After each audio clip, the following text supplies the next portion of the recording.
성도 여러분 반갑습니다. 오늘 사순절 첫 주일 어떻게 지내셨습니까? 말씀 속에서 많은 은혜 누리신 줄로 믿습니다. 이 시간 우리가 함께 은혜를 나눌 본문 말씀 신약성경 요한복음 21장 21절부터 25절까지에 있는 말씀입니다. 요한복음 21장 21절부터 25절까지에 있는 말씀 봉독합니다. 이에 베드로가 그를 보고 예수께 여짜오되 주님, 이 사람은 어떻게 되겠사옵나이까?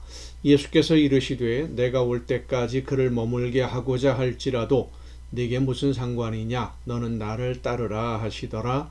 이 말씀이 형제들에게 나가서 그 제자는 죽지 아니하겠다 하였으나 예수의 말씀은 그가 죽지 않겠다 하신 것이 아니라 내가 올 때까지 그를 머물게 하고자 할지라도 네게 무슨 상관이냐 하신 것이로라. 이 일들을 증언하고 이 일들을 기록한 제자가 이 사람이라.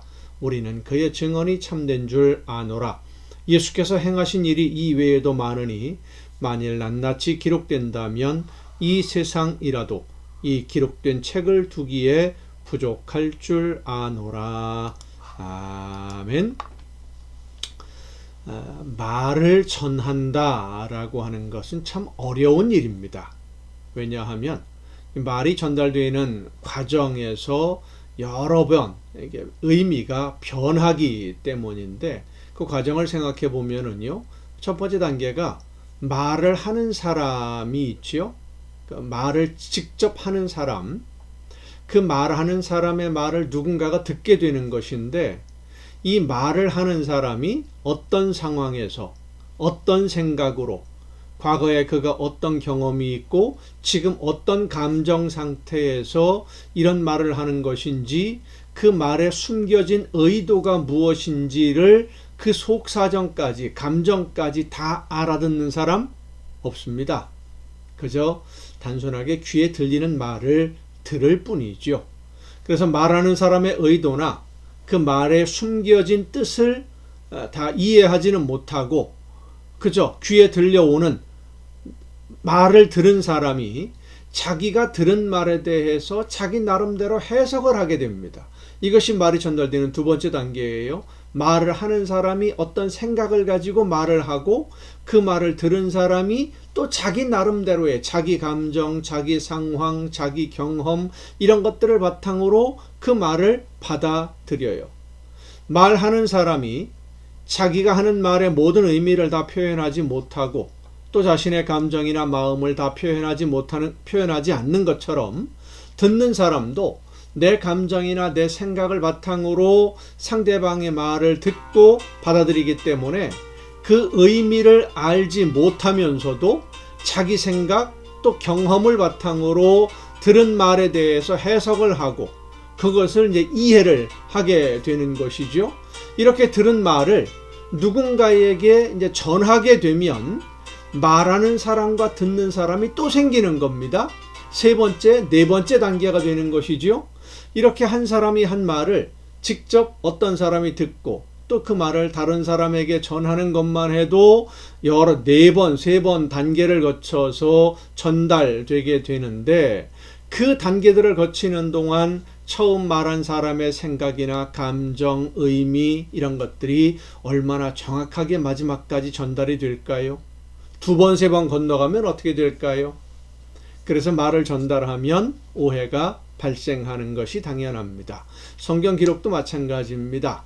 성경이 기록될 때의 상황, 그 당시의 시대적인 배경, 이 저자가 어떤 생각을 가지고 어떤 목적으로 이런 말들을 이런 단어들을 선택을 했는지 그것은 그 쓴 사람밖에 모르는 거죠. 그런데 오늘 우리가 이제 이 성경을 읽는 것은 그렇게 쓰여진 성경들이 편집되고 번역되고 뭐 여러 가지 과정을 거쳐서 오늘 우리에게까지 전달되다 보니까 우리가 읽는 성경을, 우리가 성경을 읽으면서 내 생각이나 내 감정, 내 사상, 뭐 내가 아는 지식 이런 것들을 바탕으로 해서 성경을 해석하게 되면 성경 원래의 의미와는 전혀 상관없는 엉뚱한 해석이 나오게 되는 거예요.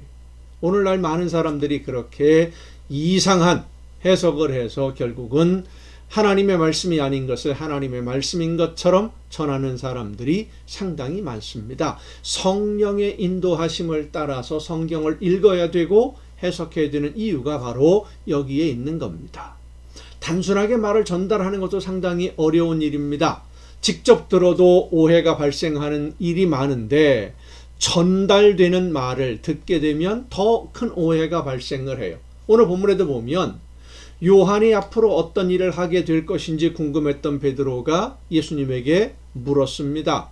그런데 예수님은 요한이 어떤 일을 하게 될지, 앞으로 어떤 삶을 살게 될지 그런 문제 궁금해하지 말고 베드로, 너는 네가 해야 할 일이 무엇인지 알기 위해서 기도하고 성령이 인도하시는 대로 하나님이 맡기신 사명을 감당하는 일에 집중해야 된다. 다른 거 신경 쓰지 말고 너 할 일에 신경을 좀 써라. 관심을 더 집중해라. 그런 의미로 말씀하셨는데 예수님의 이 말씀이 누구를 통해서 흘러나갔는지는 모르겠지만 예수님이 하신 말씀과는 전혀 다르게 소문이 퍼져 나갑니다. 역사 기록을 보면 예수님의 여러 제자들 중에 제일 늦게까지 살아있어서 예수님의 말씀을 전했던 사람, 제일 늦게, 그러니까 12제자 중에 제일 늦게 세상을 떠난 사람이 바로 이 요한입니다. 사도 요한이죠. 그래서 요한은 죽지 않을 것이다 라고 예수님이 말씀하셨다는 소문이 퍼져 나갔을지도 모르겠습니다만은 예수님이 하신 말씀은 요한이 죽지 않을 것이다 라는 그런 말씀이 아니라 다시 올 때까지 머물게 한다고 해도 베드로, 너와는 상관이 없는 일이다. 요한과는 상관이 없으니까, 요한이 하는 일과는 너는 상관이 없으니까 신경 쓰지 말고 네가 해야 될 일이 무엇인가 알기 위해서 기도해라. 그리고 성령의 인도하심을 따라 순종해야 된다. 이 말씀을 지금 베드로에게 하신 것입니다. 하나님이 우리에게 맡기시는 일은 나와 하나님과의 관계에서 내가 감당해야 될 일이라는 것을 우리는 잊지 말아야 됩니다. 예수님이 베드로에게 하신 말씀은 이 요한이 하나님에게서 어떤 사명을 받고 그 사명을 어떻게 감당할 것인지는 요한이 생각할 문제지 베드로, 네가 관심을 가질 문제가 아니라는 그 말씀이에요. 너는 더 할 일에 대해서 기도해야 되는데 왜 다른 사람의 일에 관심을 가지고 궁금해하느냐? 그 말씀을 하신 것이죠.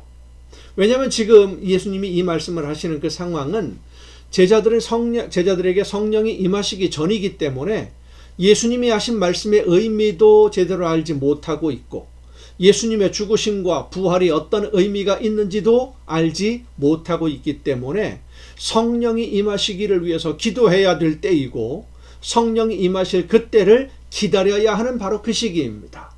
성령이 임하셔서 나에게 맡기시는 사명이 무엇인지를 알아서 그 사명을 감당할 준비를 해야 되는데 그 준비를 해야 된다는 것조차도 이 제자들은 지금 알지 못하고 있는 거예요. 오늘 우리도 마찬가지입니다. 하나님이 나에게 맡기신 사명이 무엇인지를 알고 그 사명을 감당하는 것보다 더 중요한 일은 세상에 없습니다. 하지만 성령의 인도하심을 따라 순종하지 않으면 성령의 깨우쳐 주심에 둔해지게 되고 결국 하나님이 나에게 맡기신 일보다 세상의 일에 더 관심이 많아지게 되고 이 세상에서 일어나는 일에 대한 관심으로 인해서 하나님의 말씀을 듣지 못하게 되면서 내 욕심을, 내 생각을 하나님의 말씀인 것으로 착각하고 오해를 하고 하나님의 계획과는 전혀 다른 엉뚱한 일에 하나님이 나에게 주신 시간, 재물, 재능 모든 것을 낭비하는 경우가 상당히 많습니다. 아까도 말씀을 잠깐 언급했습니다마는 기록된 성경 말씀을 읽고 해석하는 것도 역시 마찬가지입니다. 내 생각대로 내가 원하는 것을 얻기 위해서 성경을 이용하기 시작하면 하나님이 나에게 들려주시는 말씀을 듣지를 못합니다. 내 편한 대로 해석하게 되어 있어요. 내가 원하는 대로 성경을 왜곡하고 해석해서 그것이 마치 하나님의 말씀인 것처럼 착각하고 그럼 우리는 어떤 길로 가겠습니까? 하나님이 원하시는 길이 아닌 엉뚱한 길로 가는 거지요. 잘못된 해석으로 인해서 잘못된 길을 가는 거예요. 지도가 있는데 그 지도를 올바로 해석하지 못하면 엉뚱한 길로 엉뚱한 방향으로 가는 것 아니겠습니까? 하나님의 나라를 향해 가려면 성령께서 인도해 주시는 대로 귀를 기울여 듣고 순종하는 여러분 모두가 될 수 있기를 간절히 바랍니다. 기도하시겠습니다.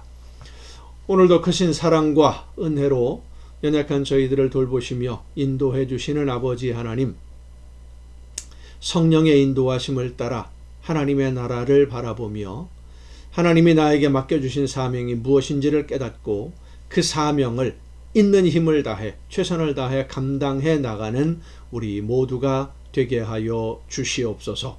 이 모든 말씀을 예수님의 이름으로 기도하옵나이다. 아멘. 여러분 오늘도 수고 많으셨습니다. 내일 또 정한 이 시간, 가정예배 시간을 통해서 여러분 모두 함께 다 같이 만날 수 있기를 바랍니다. 내일 뵙겠습니다.